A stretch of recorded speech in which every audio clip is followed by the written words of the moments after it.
Hi guys, welcome back to my YouTube channel. ಎಲ್ಲರೂ ಹೇಗಿದ್ದೀರಾ? ಚೆನ್ನಾಗಿದ್ದೀರಾ ಅಂತ ಅಂದ್ಕೊತೀನಿ. ಇದು ಪಾಪು ಬರ್ಡೇ ವಿಡಿಯೋ. ಅಂದರೆ ಅವಳದು ಬರ್ಡೇ ಇದ್ದಿದ್ದು ಅಕ್ಟೋಬರ್ 17ನೇ ತಾರೀಕು. ಬಟ್ ಅವತ್ತು ಗ್ರ್ಯಾಂಡಾಗಿ ಸೆಲೆಬ್ರೇಷನ್ ಮಾಡೋಕ್ಕಾಗಲಿಲ್ಲ. ಏನಕ್ಕಂದರೆ ಅವಳ ಜಾತಕದ ಪ್ರಕಾರ ಅವತ್ತು ನಾನ್ ವೆಜ್ ಎಲ್ಲ ಏನೂ ಮಾಡೋಂಗಿಲ್ಲ ಅಂತ ಹೇಳಿದರು. ಅದಕ್ಕೆ ಅವತ್ತು ನಾವು ಸಿಂಪಲ್ಲಾಗಿ ಮನೆಯಲ್ಲೇ ಕೇಕ್ ಕಟ್ ಮಾಡ್ಕೊಂಡ್ವಿ ಸಿಂಪಲ್ಲಾಗಿ. ಮತ್ತು ಅಕ್ಟೋಬರ್ 19th ಒಳಗೆ ಗ್ರ್ಯಾಂಡಾಗಿ ಹೊರಗಡೆ ಚೌಟ್ರಿಲಿ ಅವಳಿಗೆ ಬರ್ಡೇನ ಸೆಲೆಬ್ರೇಟ್ ಮಾಡಿದ್ವಿ. ಇದು ಚಿಕ್ಕದಾಗಿ ಮನೇಲಿ ಮಾಡಿರೋಂಥ ವಿಡಿಯೋ.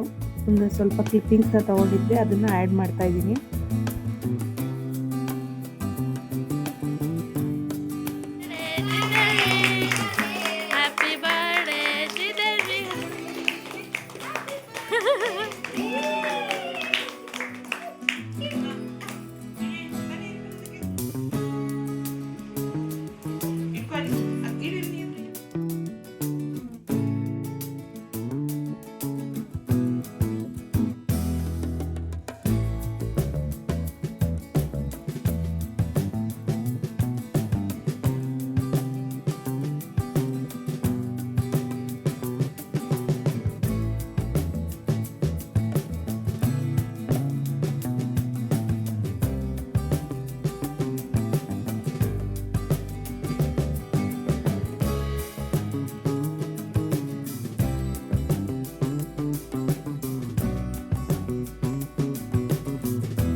ಎಲ್ಲರೂ ಏನು ಇರಲಿಲ್ಲ. ಅಂದರೆ ಮನೇಲಿ ಯಾರ್ಯಾರು ಇದ್ವಿ ನಾವೇ ಕೇಕ್ ಕಟ್ ಮಾಡಿಸಿದ್ವಿ. ಅಂದರೆ ಅಪ್ಪ, ಅಮ್ಮ, ಅಣ್ಣ, ಅತ್ತಿಗೆ ಮತ್ತು ನಮ್ಮ ಚಿಕ್ಕಪ್ಪ ಇದ್ದರು. ಮತ್ತು ಪಕ್ಕದ ಮನೆ ಮಕ್ಳುಗಳಿದ್ರು, ನಿಹಾರಿಕ ಇದ್ದರು. ನಾವೇ ಕೇಕ್ ಕಟ್ ಮಾಡಿಸಿದ್ವಿ. ನೆಕ್ಸ್ಟು ಅಕ್ಟೋಬರ್ 19 ಸರಿಯಾಗಿ ವೀಡಿಯೋ ಮಾಡೋಕ್ಕಾಗಲಿಲ್ಲ. ಅರ್ಜೆಂಟಲ್ಲಿ ಅಂದರೆ ನಮ್ಮ ಮನೆಯಿಂದ ಚೌಟ್ರಿಗೆ ಒಂದು 6 ಕಿಲೋಮೀಟರ್ ಏನೋ ದೂರ ಇತ್ತು. ಅದಕ್ಕೋಸ್ಕರ ಮನೆಯಿಂದನೇ ರೆಡಿಯಾಗಿ ಹೋಗಬೇಕಾಗಿತ್ತು. ಅಲ್ಲಿ ರೆಡಿ ಆಗೋಕ್ಕಾಗಲಿಲ್ಲ. ನಾವು ಹೋಗೋಷ್ಟರಲ್ಲೆಲ್ಲ ಡೆಕೋರೇಷನ್ ಎಲ್ಲ ಮಾಡಿದರು. ಅರ್ಜೆಂಟಲ್ಲಿ ದೇವಸ್ಥಾನಕ್ಕೆಲ್ಲ ಹೋಗ್ಬೇಕಿತ್ತು. ಇಷ್ಟು ಟೈಮಿಂಗ್ಸ್ ಒಳಗಡೆ ಎಲ್ಲ ಪೂಜೆ ಮಾಡಿಸ್ಬೇಕಾಗಿರೋದ್ರಿಂದ ಸ್ವಲ್ಪ ಬೇಗನೆ ಹೋಗಬೇಕಾಗಿತ್ತು. ವೀಡಿಯೋಗೆಲ್ಲ ಅಷ್ಟು ಟೈಮ್ ಇರಲಿಲ್ಲ. ಎಷ್ಟಾಗುತ್ತೆ ಅಷ್ಟು ಮಧ್ಯೆ ಸ್ವಲ್ಪ ಕ್ಲಿಪ್ಪಿಂಗ್ಸ್ನ ತೊಗೊಂಡಿದ್ದೀನಿ. ಚೆನ್ನಾಗಿ ವ್ಲಾಗ್ ಮಾಡಬೇಕು ಅಂತ ಅಂದ್ಕೊಂಡಿದ್ದೆ, ಬಟ್ ಆಗಲಿಲ್ಲ. ಪಾಪನ್ನು ಇಟ್ಕೊಂಡು ಸ್ಯಾರಿ ಹಾಕ್ಕೊಂಡು ಸ್ವಲ್ಪ ಹಿಂಸೆ ಅನಿಸ್ತಾ ಇತ್ತು. ಮತ್ತು ದೇವಸ್ಥಾನದಲ್ಲಿ ತುಂಬ ರಶ್ ಇದ್ದು, ಅದಕ್ಕೆ ಜಾಸ್ತಿ ಒಂದು ವೀಡಿಯೋ ರೆಡಿಯಾಗಿ ದೇವಸ್ಥಾನದಲ್ಲಿ ಅರ್ಚನೆ ಎಲ್ಲ ಮಾಡಿಸಿ ಪೂಜೆ ಮಾಡಿಸಿದಾದ್ಮೇಲೆ ನೆಕ್ಸ್ಟು ಅಲ್ಲಿಂದನೇ ಡೈರೆಕ್ಟು ಚೌಟ್ರಿಗೆ ಹೋದ್ವಿ. ಅದನ್ನೆಲ್ಲ ವೀಡಿಯೋ ಮಾಡ್ಕೊಳಕ್ಕಾಗಲಿಲ್ಲ. ಅಲ್ಲಿಗೆ ಹೋದ ತಕ್ಷಣ ಇನ್ನೇನು ಟೈಮ್ ಆಗೋಗಿದ್ದು. ಕೇಕ್ ಕಟ್ಟಿಂಗ್ ಎಲ್ಲ ಮಾಡಿಸಿದ್ವಿ. ಸ್ವಲ್ಪ ಕ್ಲಿಪ್ಪಿಂಗ್ಸ್ ವೀಡಿಯೋ ಮಾಡ್ಕೊಂಡಿದ್ವಿ ಫೋನಲ್ಲಿ. ನಾವು ಫೋಟೋಗ್ರಾಫರ್ಗೆ ಮಾತ್ರ ಹೇಳಿದ್ದು, ವೀಡಿಯೋಗೆಲ್ಲ ಏನು ಹೇಳಿರಲಿಲ್ಲ, ಬಟ್ ಮಾತ್ರ. ಅದಕ್ಕೆ ಫೋನಲ್ಲೇ ವೀಡಿಯೋ ಮಾಡ್ಕೊಂಡಿದ್ವಿ. ಅದನ್ನು ನಿಮ್ಮ ಜೊತೆ ಶೇರ್ ಮಾಡ್ತಾ ಇದ್ದೀನಿ. ನಿಮ್ಮೆಲ್ಲರೂ ಆಶೀರ್ವಾದ ನನ್ನ ಮಗಳಿಗೆ ಬೇಕು.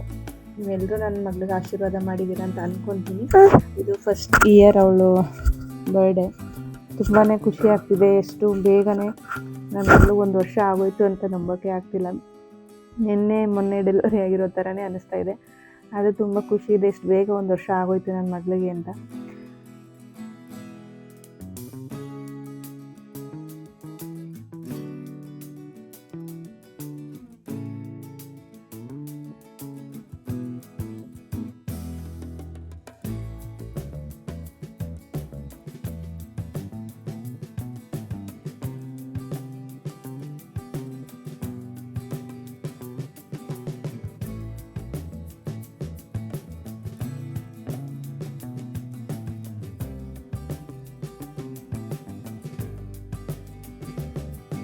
ನನ್ನ ಮಗಳು ಬರ್ಡೇಗೆ ಯೂಟ್ಯೂಬರ್ಸ್ಗಳು ಬಂದಿದ್ದರು, ನನ್ನ ಫ್ರೆಂಡ್ಸ್ಗಳು, ಯೂಟ್ಯೂಬ್ ಫ್ರೆಂಡ್ಸು. ನಮ್ಮ ಮತ್ತು ಶಂಕರಣ್ಣ, ರಘು ಬ್ರದರು, ಹೀಗೆ ತುಂಬ ಜನ ಬಂದಿದ್ದರು. ಇನ್ನೂ ಸ್ವಲ್ಪ ಜನ ಬರೋಕ್ಕಾಗಲಿಲ್ಲ. ಪರವಾಗಿಲ್ಲ, ನನ್ನ ಮಗಳಿಗೆ ಆಶೀರ್ವಾದ ಮಾಡಿ ಅಂತ ಕೇಳ್ಕೊತೀನಿ ದೂರದಿಂದನೇ. ಬಂದಿದ್ದರು, ತುಂಬ ಖುಷಿ ಆಗ್ತಿತ್ತು. ಬಟ್ ಬರೋಕ್ಕಾಗಲಿಲ್ಲ, ಏನೂ ಮಾಡೋಕ್ಕಾಗಲ್ಲ. ತುಂಬ ದೂರ ಇರೋದ್ರಿಂದ ಎಷ್ಟೋ ಜನ ಬರೋಕ್ಕಾಗಲಿಲ್ಲ. ಆ ಒಂದು ಕ್ಲಿಪ್ಪಿಂಗ್ಸ್ನ ನಾನು ವೀಡಿಯೋಗಳ್ನ ಹಾಕೋಕ್ಕಾಗಿಲ್ಲ.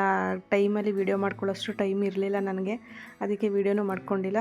ಮತ್ತು ಫೋಟೋಸ್ ಕೂಡ ಇನ್ನೂ ಆಲ್ಬಮ್ ಬಂದಿಲ್ಲದೆ ಇರೋ ಕಾರಣ ನಮ್ಗೆ ಎಷ್ಟು ಕಳಿಸಿದ್ರು ಅದನ್ನು ನಾನು ನಿಮ್ಮ ಜೊತೆ ಅಟ್ಯಾಚ್ ಮಾಡ್ತಾಯಿದ್ದೀನಿ.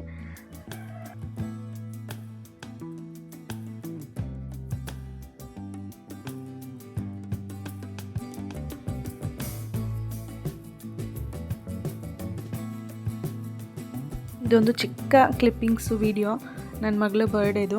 ತುಂಬ ಜನ ಕೇಳ್ತಿದ್ರಿ ಬರ್ಡೇ ವಿಡಿಯೋ ಹಾಕಿ ಅಂತ, ಅದಕ್ಕೋಸ್ಕರ ಇರೋ ಅಷ್ಟನ್ನೇ ಸ್ವಲ್ಪ ಅಡ್ಜಸ್ಟ್ ಮಾಡಿ ಅದನ್ನೇ ಕ್ಲಿಪ್ಪಿಂಗ್ಸ್ಗಳನ್ನ ಆ್ಯಡ್ ಮಾಡಿ ನನ್ನ ಬರ್ಡೇ ವಿಡಿಯೋನ ನಮ್ಮ ಜೊತೆ ಶೇರ್ ಮಾಡ್ಕೊತಾ ಇದ್ದೀನಿ. ನನ್ನ ಮಗಳ ಬರ್ಡೇ ವಿಡಿಯೋ ನಿಮ್ಗೆ ಇಷ್ಟ ಆಗಿದೆ ಅಂತ ಅಂದ್ಕೊತೀನಿ. ಇಷ್ಟ ಆಗಿದರೆ ಪ್ಲೀಸ್ ಲೈಕ್ ಮಾಡಿ, ಶೇರ್ ಮಾಡಿ, ಕಮೆಂಟ್ ಮಾಡಿ. ಯಾರಾದರೂ ಹೊಸಬ್ರು ನನ್ನ ಚಾನಲ್ನ ನೋಡ್ತಿದ್ರೆ, ನನ್ನ ವೀಡಿಯೋಸ್ಗಳನ್ನ ನೋಡ್ತಿದ್ರೆ ಪ್ಲೀಸ್ ನನ್ನ ಚಾನಲ್ನ ಸಬ್ಸ್ಕ್ರೈಬ್ ಮಾಡಿಕೊಂಡು ವೀಡಿಯೋಸ್ಗೆ ಸಪೋರ್ಟ್ ಮಾಡಿ ಅಂತ ಕೇಳ್ಕೊತೀನಿ. ಈ ಒಂದು ವಿಡಿಯೋ ನಿಮಗೆ ಇಷ್ಟ ಆಗಿದೆ ಅಂತ ಅಂದ್ಕೊತೀನಿ. Thank you. ಮತ್ತೆ ನೆಕ್ಸ್ಟ್ ವಿಡಿಯೋದಲ್ಲಿ ಸಿಗ್ತೀನಿ. ಅಲ್ಲಿವರೆಗೂ ಟೇಕ್ ಕೇರ್, ಬಾಯ್.